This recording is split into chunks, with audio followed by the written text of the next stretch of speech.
कैसे बचे नर्क की उन घोर सजाओं से? कैसे दुनिया में सबसे ज्यादा पाप करने वाला व्यक्ति भी स्वर्ग जा सकता है? आपको यह जानकर हैरानी होगी कि कई बड़े पापी, वेश्याएं और बहुत बुरे लोग भी स्वर्ग जाते हैं। अगर गलती से कोई पाप हो गया है तो उससे कैसे बचे? आखिर कौन जाता है नर्क और कौन जाता है स्वर्ग?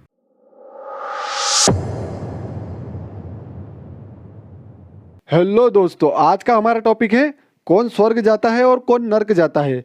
दोस्तों, आज इस वीडियो में हम पहले देखेंगे कि नर्क कौन जाता है, नर्क जाने से कैसे बचे वह भी देखेंगे। अगर कोई दुनिया में सबसे ज्यादा पाप करने वाला व्यक्ति है, वह नर्क से कैसे बचे वह भी हम देखेंगे। उसके बाद देखेंगे कि स्वर्ग कौन जाता है। कौन से अच्छे कर्मों से स्वर्ग जाना बहुत ही आसान है और कैसे कई वेश्याएं, बुरी स्त्रियां और बुरे लोग भी स्वर्ग गए। दोस्तों, आपको यह जानकर हैरानी होगी कि दुर्योधन जैसे पापी और भी महाभारत युद्ध में मारे गए कई पापी भी स्वर्ग गए थे। इसलिए हर किसी के लिए यह जानना जरूरी है कि कौन से कर्मों से स्वर्ग जाया जाता है और कौन से कर्मों से नर्क। कौन जाता है नर्क? दोस्तों, नर्क वे लोग जाते हैं जिन्होंने अपनी जिंदगी में कई सारे पाप किए हो, जैसे किसी गरीब व्यक्ति का धन चुराना, किसी निर्दोष की हत्या करना, किसी स्त्री के साथ जबरदस्ती करना, ब्राह्मणों और भगवान के भक्तों को परेशान करना, किसी को धोखा देना, मंदिरों, मस्जिदों और किसी भी धर्म के किसी भी धार्मिक स्थल को गलत तरीके से तोड़ना, नुकसान पहुंचाना या गंदा करना, किसी भी धर्म, उसके अनुयायी और उस धर्म के भगवान अल्लाह गॉड का जानबूझकर अपमान करना और उनके खिलाफ गलत शब्दों का इस्तेमाल करना, दूसरे जीवों और जानवरों का ध्यान नहीं रखना और उनके साथ दुर्व्यवहार करना। दोस्तों, अगर आप यह सोच रहे हैं कि दूसरे जीवों का ध्यान हम क्यों रखें, उनकी जिम्मेदारी हमारी कैसे है, तो मैं आपको बता दूं कि पृथ्वी पर सबका समान अधिकार है और मनुष्यों को भगवान ने समझदार बनाया है। इसका मतलब यह नहीं कि मनुष्य सब चीजों पर अपना अधिकार कर ले। हमने जंगलों और पेड़ों को काटकर जानवरों के घर उजाड़ दिए, मोबाइल और टीवी टावर्स लगाकर चिड़ियाओं और हनी बीज के दिशा बताने वाले सिस्टम से छेड़खानी की, जमीनों पर अपना अधिकार करके शहर बसा दिए। इसलिए गाय, कुत्ते और कई तरह के जानवर अगर शहरों की सड़कों पर है तो उसके जिम्मेदार हम सब है। हमने ये सब मजबूरी में किया, इसलिए उनका भला सोचना भी हमारी जिम्मेदारी है। ऐसा करके भी हम उन पर कोई उपकार नहीं करेंगे, परंतु इससे उन्हें थोड़ा सहारा जरूर मिलेगा। स्वर्ग कौन जाता है? दोस्तों, स्वर्ग वे लोग जाते हैं जिन्होंने अपने जीवन में कई अच्छे काम किए हो, जैसे गरीबों की मदद करना, सच्चे ब्राह्मणों को दान देना और भोजन करवाना। दोस्तों, यहाँ आप सोच रहे होंगे कि ब्राह्मणों को भोजन क्यों करवाए, उन पर फालतू का खर्चा क्यों करे। तो मैं आपको क्लियर कर दूं कि ब्राह्मणों से ही दुनिया को ज्ञान मिलता है। उन्हें यह ज्ञान होता है कि आपसे कैसे कर्म करवाए जाए कि आप अच्छी योनियों में जन्म ले। सबसे श्रेष्ठ ब्राह्मण वह होता है जो ज्ञानवान हो तथा परोपकार और प्रेम की शिक्षा आपको दे। इसीलिए वेदों और पुराणों में ब्राह्मणों का महत्व है। दोस्तों, ठीक इसी तरह से गायों के भी कई फायदे हैं, इसलिए गायों का भी महत्व वेदों और पुराणों में बहुत ज्यादा है। इन कामों के अलावा हर वो अच्छा काम जिससे किसी का भला हो सके, जिसे हम परोपकार कहते हैं, किसी की जान बचाने वाले कामों से, किसी स्त्री की लाज बचाने वाले, गलत के खिलाफ हमेशा बोलने वाले कर्म करके ही लोग स्वर्ग जाते हैं। दोस्तों, अब बात करते हैं कि कई ऐसे पापी लोग भी स्वर्ग गए जिन्होंने अपने जीवन में कई तरह के पाप किए थे। तो दोस्तों, असल में ऐसा होता है कि कई लोग मजबूरियों में पाप करते हैं, तो कई लोग लापरवाही के कारण पाप कर जाते हैं जिसका दंड ज्यादा नहीं होता है। तो कई लोगों को भगवान किसी न किसी रूप में समझाते हैं कि वो पाप ना करे। तो कुछ लोग ऐसे होते हैं जो समय से पहले इन चीजों को समझ जाते हैं। दोस्तों, जानबूझकर और किसी उद्देश्य से किए गए पाप का दंड हर हाल में हर व्यक्ति को भुगतना ही पड़ता है, लेकिन गलती से किए हुए और मजबूरियों में किए गए पापों को पुण्यों द्वारा काटा जा सकता है।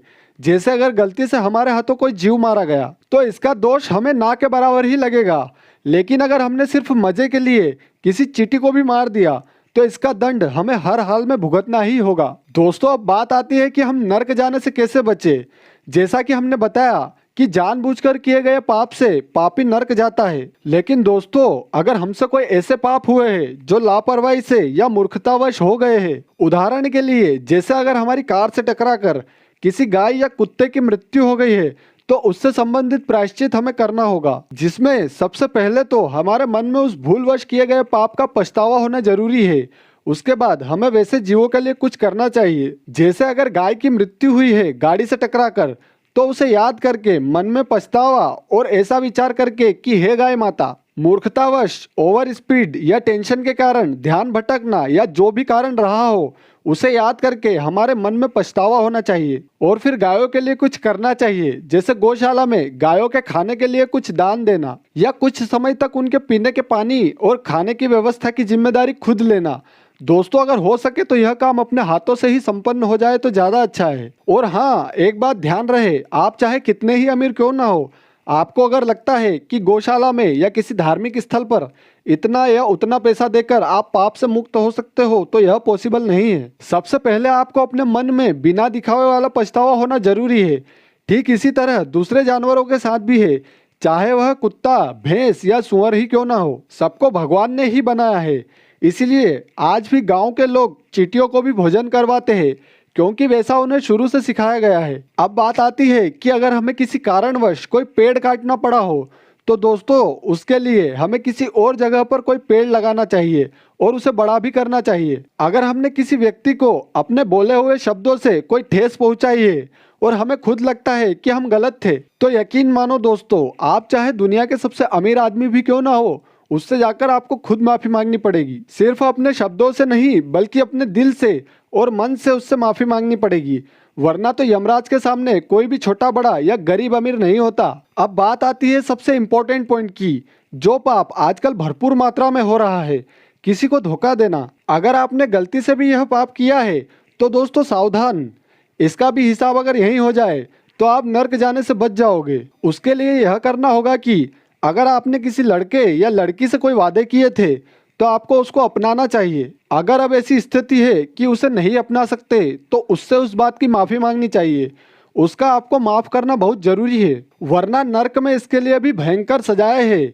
दोस्तों, आप अपने द्वारा मूर्खतावश या लापरवाही से किए गए पापों का प्रायश्चित खुद अपने मन से ढूंढ सकते हैं। वह प्रायश्चित ऐसा होना चाहिए कि आप अपने आप में संतुष्ट हो जाओ, कोई ग्लानि आपके मन में ना बचे, और जिसके प्रति वह पाप हुआ था वह भी पूरी तरह से संतुष्ट और खुश हो जाए। दोस्तों, अब बात आती है कि अगर आप एक ऐसे व्यक्ति हैं जिसने अपने जीवन में बहुत सारे पाप जानबूझकर किए हैं और अब आपको उसका पछतावा है, लेकिन आपने वह पाप अपने पास्ट में किए थे जो कि बहुत बड़े बड़े पाप थे, जैसे किसी ब्राह्मण का धन ले लेना या उसकी हत्या करना, किसी के साथ रेप करना, भगवान का अपमान करना, भगवान, अल्लाह, गॉड आदि को गाली देना या अपने माँ बाप के साथ बिना उचित कारण के बहुत बुरा व्यवहार करना। और अगर आप एक ऐसे पापी है जिसने दुनिया के सभी पापियों से भी ज्यादा पाप किए हैं, तो वह अपने आप को कैसे बचाए? तो दोस्तों, जैसा कि मैंने बताया कि जानबूझकर किए गए पापों का दंड तो हमें मिलता ही है, लेकिन दिल से अपनी गलती मानकर और बड़े बड़े पुण्यों जैसे किसी तीर्थ आदि में सेवा देकर, ढेर सारा ज्ञान अर्जित करके, भगवान का नाम लेने और भगवान का भजन करते रहने से उन पापों को काफी हद तक कम किया जा सकता है। दोस्तों, भगवान बहुत दयालु है, वह उनके प्रति किए गए पाप को भी क्षमा कर देते हैं, लेकिन उसके लिए सबसे पहले आपको अपने मन में पछतावा होना जरूरी है, क्योंकि भगवान सिर्फ शब्दों को नहीं सुनते, बल्कि आपके मन में क्या भाव है वह भी देखते हैं।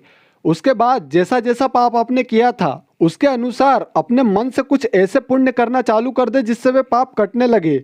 जैसे अगर आपने अपने माँ बाप को परेशान किया था, और अगर आपके पेरेंट्स अब नहीं रहे तो दूसरे के माँ बाप को जो कि वृद्धाश्रम में है उन्हें जाकर प्यार दे और उनके साथ समय बिताए। अगर आपने किसी गरीब या ब्राह्मण का धन चुराया था और अगर वे गरीब या ब्राह्मण अभी जीवित है तो सीधे जाकर उनसे माफी मांग ले और उनका धन उन्हें वापस दे। अगर आपने किसी स्त्री के साथ गलत व्यवहार किया था तो उससे भी जाकर माफी मांगे।